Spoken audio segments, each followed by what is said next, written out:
day in my life together with my jowa. So, na-videohan guys kung paano ko i-marinate yung aking chicken. Then, nag-ready na rin po ako dyan ng gagamitin ko sa ating afritadang chicken. Syempre, kuha muna tayo sa ating mini grocery. Yes, sa mini grocery po tayo kumuha. Then, ayan po, nagpainit na rin po ako ng mantika. Nilagay ko na rin po yung patatas para maprito po natin. Then, hihintay natin siyang mag-brown. Tapos, kukunin na po natin.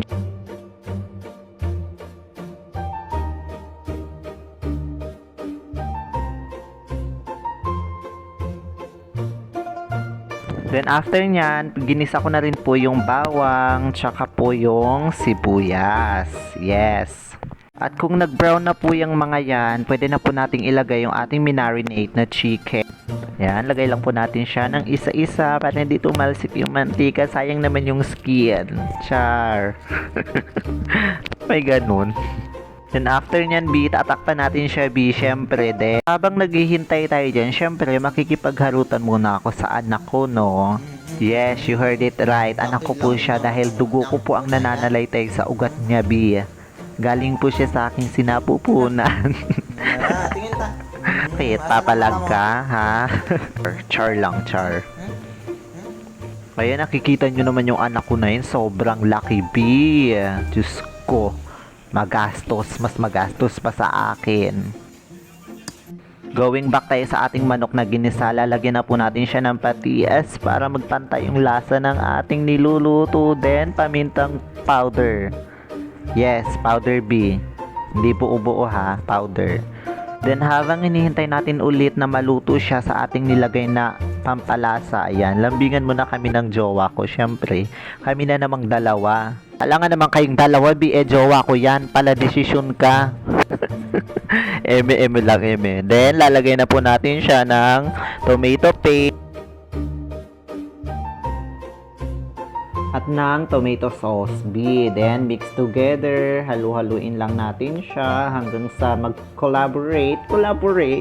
Hanggang sa mag-halo-halo na yung ating mga nilagay na sang. Then, lalagyan natin siya ng water, syempre. Then, tatakpan natin siya, B. Hintay natin siya ulit kumulo. Ayan, kumulo na nga siya, B. Nilagyan ko na rin siya ng asukal. B, isang kutsarang asukal lang, ha. Tapos, walang katapusang halo. Then, ilalagay na natin yung ating piniritong patatas sa ating afritadang chicken. Then, lalagyan natin siya, B, ng dahon ng laurel para mabango yung ating nilulutong afritada. Then, lagyan natin ng magic sarap, pampalasa. It depends on nyo kung lalagyan nyo. So, ayan na nga, B, luto na yung ating afritadang chicken. Ang bilis, di ba? Magic, no? Magic. Oh, that's it. Our afritadang chicken.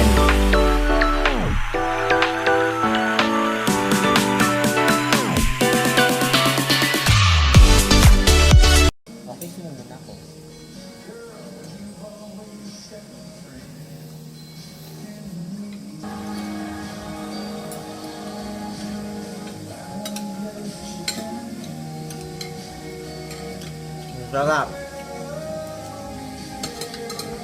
Alam mo, proud na proud ako sa sarili ko. Kasi first time ko magluto ng afritada, pero ang sarap ng resulta, be. Promise. Babay na, uy.